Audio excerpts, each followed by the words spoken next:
Teka naman, baka kasi hinahanap na ako ng tatay ko. Sige, iwan mo na kayo!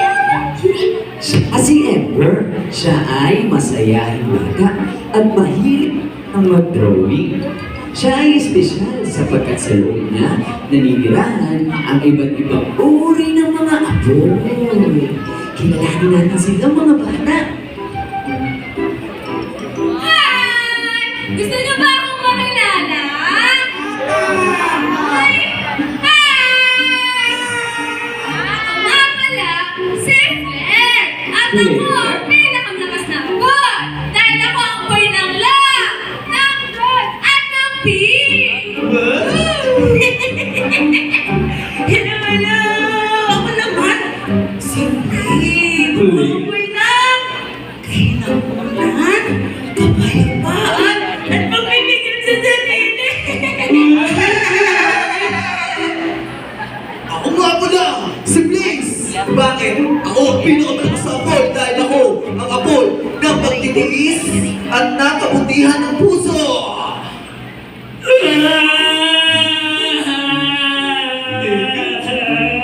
Kuya na taga! Ako nga pala si Spark! Mga nangihina na si Ember! Dahil nawawala na yung pananampalataya! Siya si Spark. Siya ang apoy ng pananampalataya.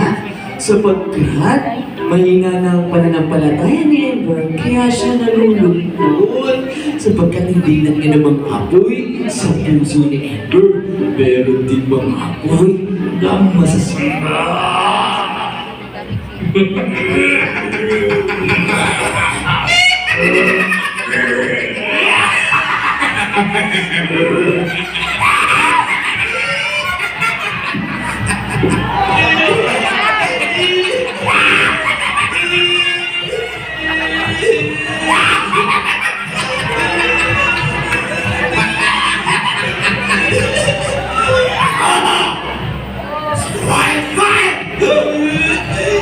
Ang pinakamalakas!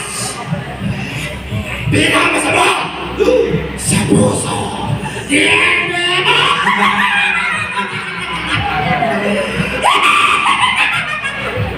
Ako ang nagbibigay kahit bibigay higit at ng lungkot sa puso ni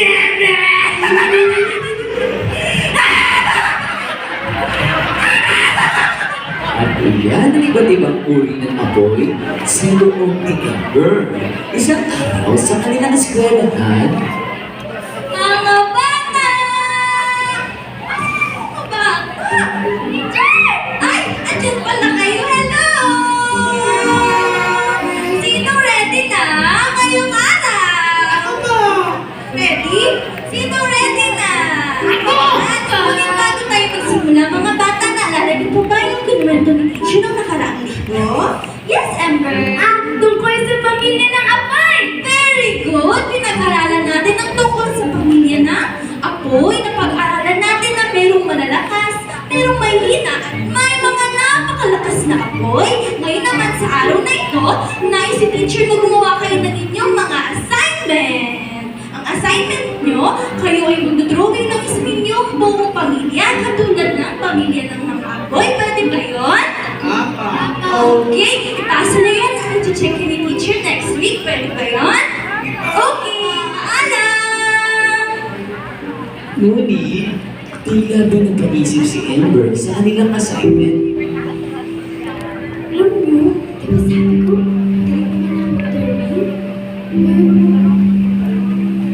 kasi hindi ko alam kung paano ko i-drawing yung pamilya. Eh, hindi naman po yung pamilya ko.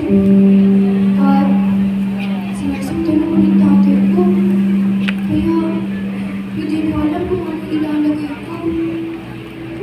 Siya ay nalungkot sapagkat sa pamilya niya, wala na nagpaparamdam ng pagmamahal sa kanya. Kaya napakahirap sa kanya na i-drawing ang isang masayang pamilya. Ngunit kanyang pinilit ang kanyang sarili.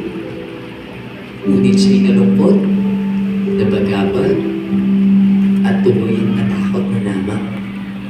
At tuluyang naghina ang pananampalatayang apoy ni Edward sa kanyang puso.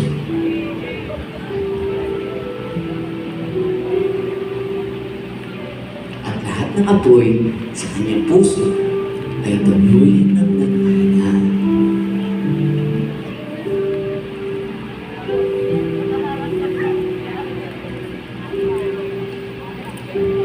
Uy, bata! Anong ginagawa mo dito sa gitna ng kalsada? O malungkot ka? Wala po. Nagdodrawing lang po. Ano yung tinadrawing mo? Wow! Isang buong pamilya yan ah. Papa mo tapos ikaw? Hindi po yung buo. Hindi naman po buo yung pamilya namin eh. Tsaka, hindi ko po kasi alam kung natutuwa sa tatay ko. Tsaka, hindi naman ako mahal ng tatay ko. Alam mo, Edward, hindi totoo yan. Walang magulang ang hindi nagmamahal sa kanyang anak. Mahal na mahal ka ng tatay mo. Kailangan mo lang siyang kausapin at ipanalangin sa ating Diyos.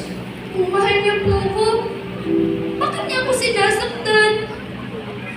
Kasi di ba, kung mahal tayo ng magulang natin, hindi nito tayo sasaktan. Pero sinasaktan po ako ng tatay ko. Edward, huwag kang malungkot. Laging may pag-asa sa Diyos.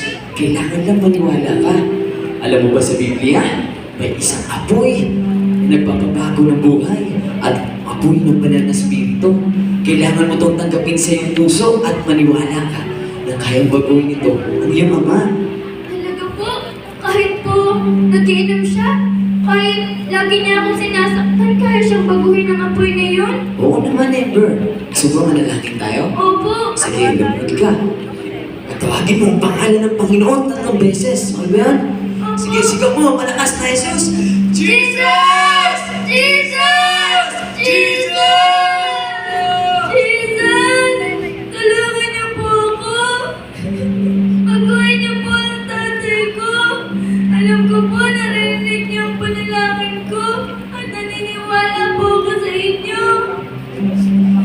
Panginoon, itinataas ko sa iyo ang buhay ng batang ito na nagsusumpa po, Panginoon Lord, na humihingi ng tulong sa iyo.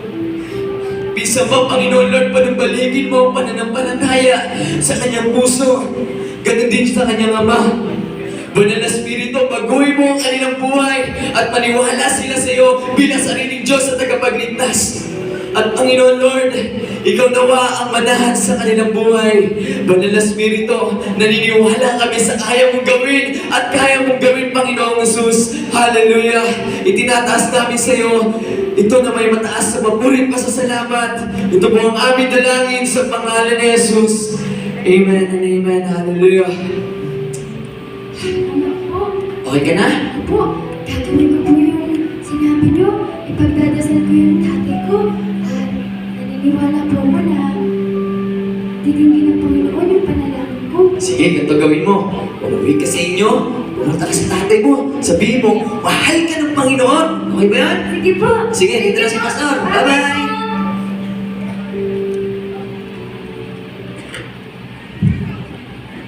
Nagbiglang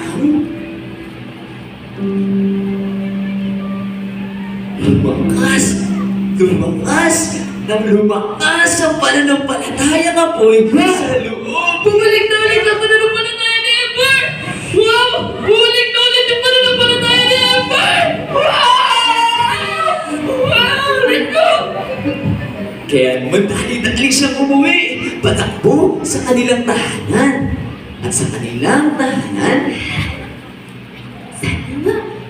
Kung totoo yung sinabi niyo, nanalangin naman ako. Ang pandidig ng Panginoon yung panalangin ko. Pero nakakatakot pa rin talaga yung tatay ko. Ay, pero mayaman. nang biglang Ember! Ember, buksan mo ako ng pinto! Ember! Saan ba bang bata ka?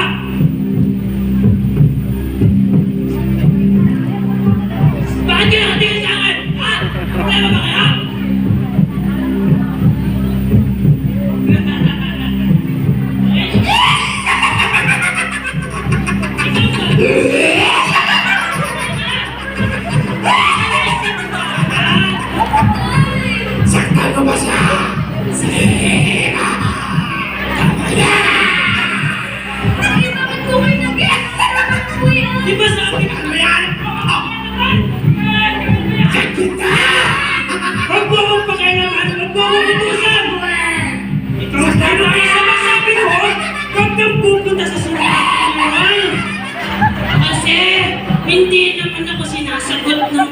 sa panalangin ko.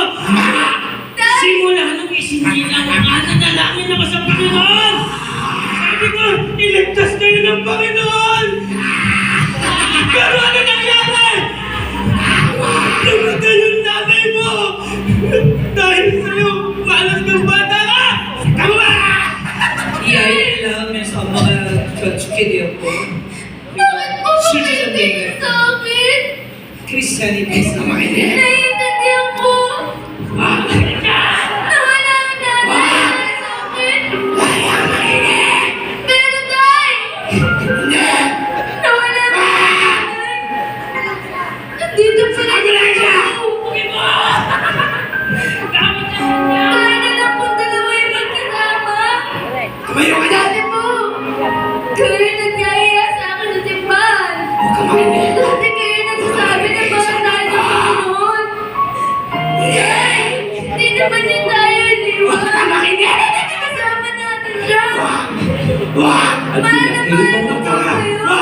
ang drawing sa kanya. Tara na! Anong ginawa mo sa buhay ko? Anong ginawa mo sa buhay ko?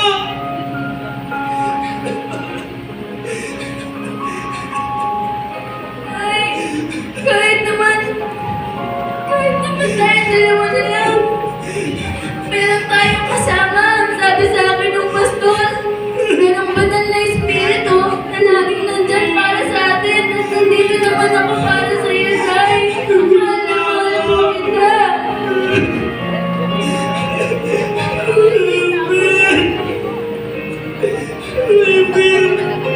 Patawarin mo ako! Patawarin mo ako! Sa haba-haba ng panahon, lagi kitang pinagsasabihan ng masama, lagi kitang sinasaktan. Pero ito ikaw, minamahal mo pa rin ako. Ayos lang po yun. Pero gusto ko po na manalangin tayo. Dahil ang sabi sa akin ng pastor, na kapag nanalangin tayo, lahat ng sakit at anuman yung nararamdaman natin, hindi papawiin. Pag tayo nanampalataya sa Kanya, lagi natin siyang kasama. Manalangin po tayo. Jesus! Jesus! Jesus! Jesus! Salamat po, Panginoon. Ikaw po ang tunay na Diyos natin. Hindi po mahal. Panalangin ko. Hindi po baguhin ang buhay ng tatay ko. Patawarin niyo po ako, Panginoon. Panginoon. Doon natapos ang ating kwento. Yung umiiyak na po kayo dyan ha. Kanina tawa po kayo ng tawa.